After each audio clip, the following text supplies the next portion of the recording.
हिमाचल में पुलिस भर्ती से पहले होगा डोप टेस्ट। नए कर्मचारियों को पहले ही देना होगा शपथ पत्र। राज्य सरकार लाई पीआईटी एनडीपीएस एक्ट। शिमला में करुणामूलक भर्तियों में आय सीमा की छूट।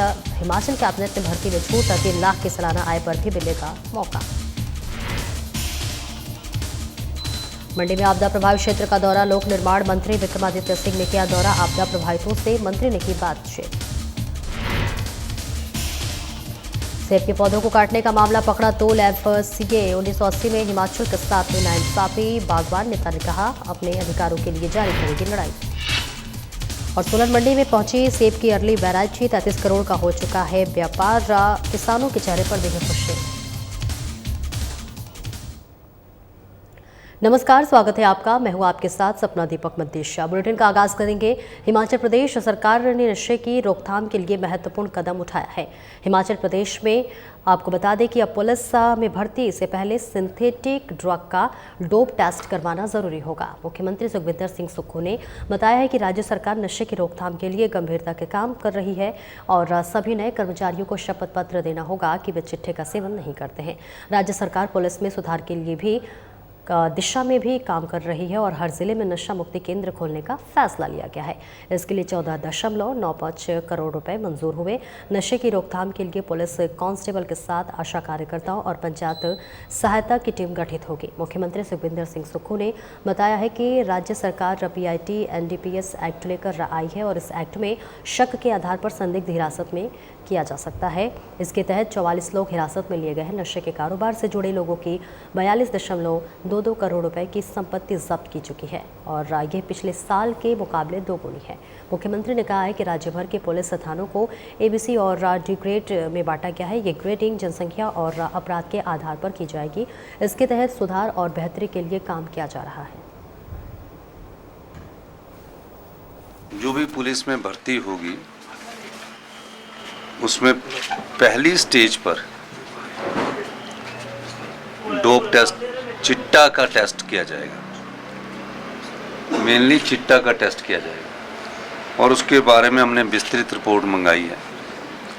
पंचायतों में 5 और 6 पंचायत पर एक कांस्टेबल की ड्यूटी लगेगी, एक आशा वर्कर की ड्यूटी लगेगी और एक पंचायत सेक्रेटरी को उसकी कार्य प्रणाली में उसको सम्मिलित किया जाएगा।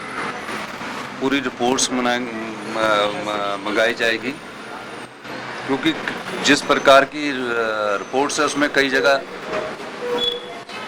भांग प्राचीन काल से वहाँ उगाते आ रहे हैं और नशे के में शराब भी आती है, सेवन भी आता है।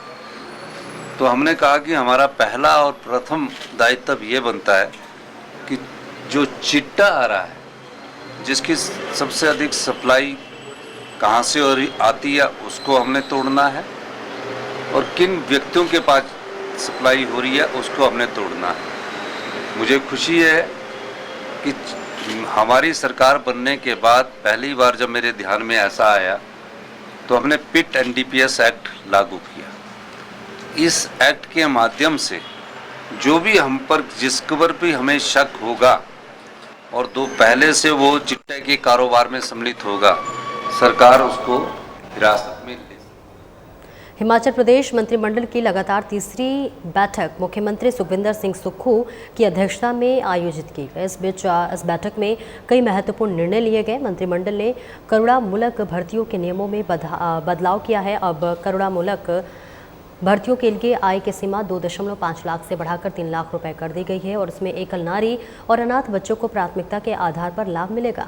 गुरुवार को भी कैबिनेट मीटिंग होनी है जिसमें विधानसभा के मानसून सत्र को लेकर चर्चा होगी। इसके साथ ही मंत्रिमंडल ने कॉलेज में बीएससी नर्सिंग की सीटें बढ़ाने का फैसला किया है जिससे कि अधिक छात्रों को नर्सिंग शिक्षा में अवसर मिलेगा। इसके साथ ही HPPCL की कर्ज सीमा को 6,200 करोड़ रुपए के दिया गया है जिससे कि संस्था अपने कार्यों को विस्तार देने में मदद मिलेगी। बैठक में मेडिकल डिवाइस पार्क नालागढ़ के लिए कैबिनेट सब कमेटी का गठन किया गया है। इस पार्क के विकास के लिए आवश्यक कदम उठाए जाएंगे।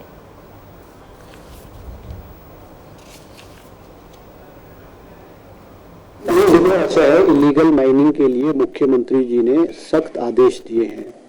हिमाचल प्रदेश के अलग अलग जिलों में इलीगल माइनिंग के अगेंस्ट केसेस जो हैं वो LNT, JCBs, टिपर्स बहुत बड़ी तादाद में ऊना जिला में जो है वो जब्त किए गए। अभी मेरे पास एग्जैक्ट आंकड़े नहीं है, मगर इलीगल माइनिंग पे मैं किसी और दिन प्रेस कॉन्फ्रेंस करूंगा।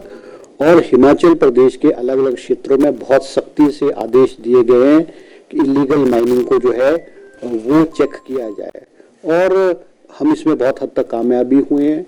हमने जो रेवेन्यू है in terms of revenue Himachal Pradesh में, आप ये कहेंगे जब भारतीय जनता पार्टी की सरकार थी 2022-23 में तो हमारा रेवेन्यू था 240 करोड़ रुपया, मगर हमने 2023-24 में रेवेन्यू को बढ़ा करके 240 करोड़ से 316 करोड़ रुपए किया है।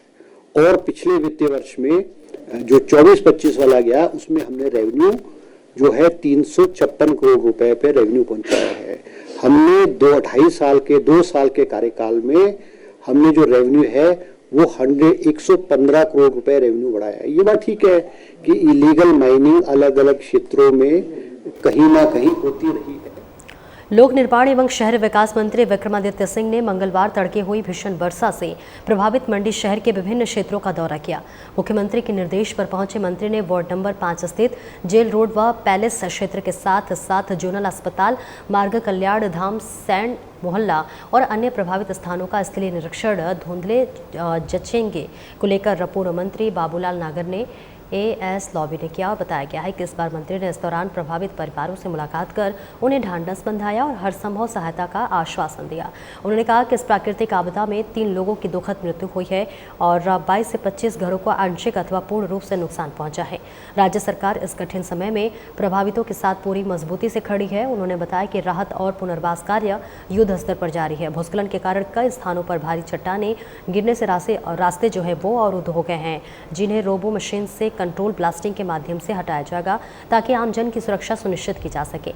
विक्रमादित्य सिंह ने कहा कि प्रदेश सरकार अब आपदा पूर्व प्रबंधन को प्राथमिकता दे रही है। कृत्रिम बुद्धिमत्ता आधारित अर्ली वार्निंग सिस्टम स्थापित करने के लिए केंद्र सरकार के सहयोग से एक व्यापक रोड मैप तैयार किया जा रहा है, जिससे कि समय रहते आपदा की चेतावनी दी जा सके।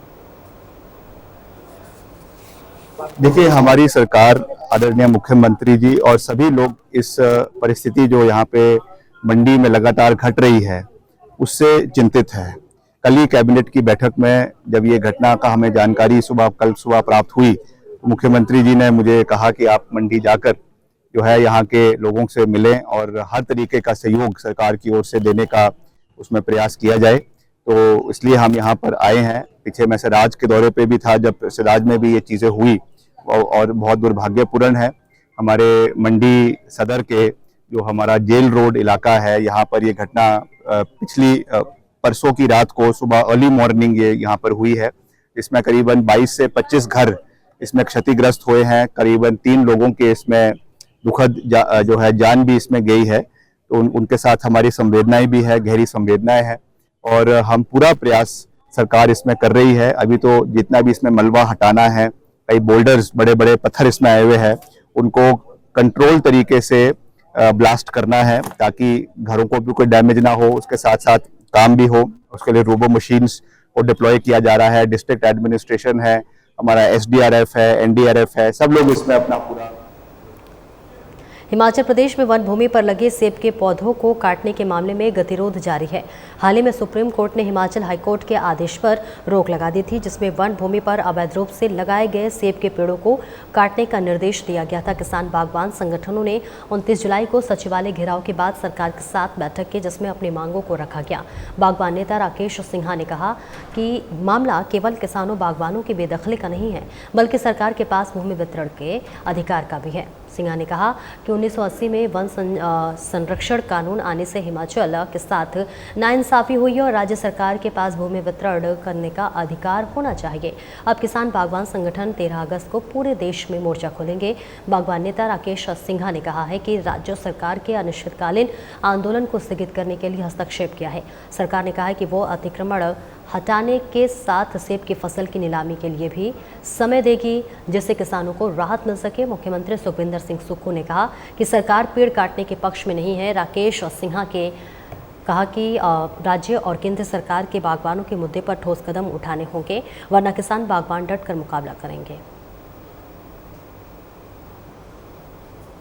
30 जुलाई को एक लंबे समय की लड़ाई का मोर्चा लग रहा था। बीच में हिमाचल प्रदेश की सरकार ने हस्तक्षेप किया है। हिमाचल प्रदेश के मुख्यमंत्री महोदय, हिमाचल प्रदेश के माननीय रेवेन्यू विभाग के मंत्री जगत सिंह नेगी जी ने, और उस हस्तक्षेप के बाद हमने ये तय किया कि हम अपने अनिश्चितकालीन के आंदोलन को फिलहाल सस्पेंड करेंगे। और उसी के सिलसिले में आज भी बैठक थी। आप सब जानते हैं कि मसला क्या है। मसला है कि जो हिमाचल प्रदेश अस्तित्व के आने के बाद जो 1980 में वन संरक्षण कानून जब देश के अंदर लाया गया, तो हिमाचल प्रदेश के साथ बड़े पैमाने पर बेइंसाफी हुई। ये काम हमारा नहीं था। ये 1980 के बाद जितनी भी सरकारें आई है, उसका दायित्व जिम्मेवारी बनती थी। आधुनिक मंडियों में शुमार सोलन के फल एवं सब्जी मंडी में निचले क्षेत्रों का सेब पहुंचना शुरू हो गया है। सोलन जिले के दाड़ला घाट, देवठी, सिरमौर के कुछ क्षेत्र सहित मंडी जिले के क्षेत्र सहित करसोग, ठियोग व कुल्लू जिला के आनी क्षेत्र का सेब फल मंडी सोलन में पहुंच रहा है। अभी तक सोलन मंडी में 2,73,000 सेब की पेटी पहुंच चुकी है, जिसका व्यापार 33 करोड़ का हो चुका है। एपीएमसी सोलन के सचिव अरुण कुमार शर्मा ने बताया है कि सोलन सब्जी मंडी में निचले क्षेत्रों का अर्ली व्यापार का सेब अब बड़ी मात्रा में पहुंचने लगा है। उन्होंने कहा है कि इस सीजन में अभी तक प्रदेश के विभिन्न क्षेत्रों से 2,73,000 सेब की पेटियों से 33 करोड़ का व्यापार हो चुका है। उन्होंने कहा कि सेब के दाम भी अच्छे हैं। वो पिछले वर्ष के मुताबिक इस बार सेब अधिक मात्रा में पहुंचने का अनुमान है। सीजन की बात करें तो इस बार काफ़ी अर्ली जो सीजन स्टार्ट हो गया है, ड्यू टू जो हमारे लोअर बेल्ट है उसमें लोकल जो लोगों ने वैरायटीज़ लगाई है, तो काफ़ी अच्छी अराइवल है। इसमें लगभग 2,73,000 हमारी बॉक्सेस जो हैं एप्पल मंडी में सोलन में पहुंच गए हैं। और व्यापार की बात करें तो जो कुल व्यापार हुआ है वो लगभग 33 करोड़ का व्यापार सोलन सब्जी मंडी में हो चुका है। सर आगे क्या उम्मीद है? अभी कहाँ सेब अभी पहुंचा है और कहाँ करेंगे? अभी जो सेब आ रहा है वो कुछ लोकल सोलन का एरिया जैसे दाड़ला घाट हो गया या देवठी, ये लोअर बेल्ट जो है इसमें आया है, और साथ में सिरमौर का एरिया जो लोअर बेल्ट। फिलहाल इस बुलेटिन में इतना ही। नमस्कार।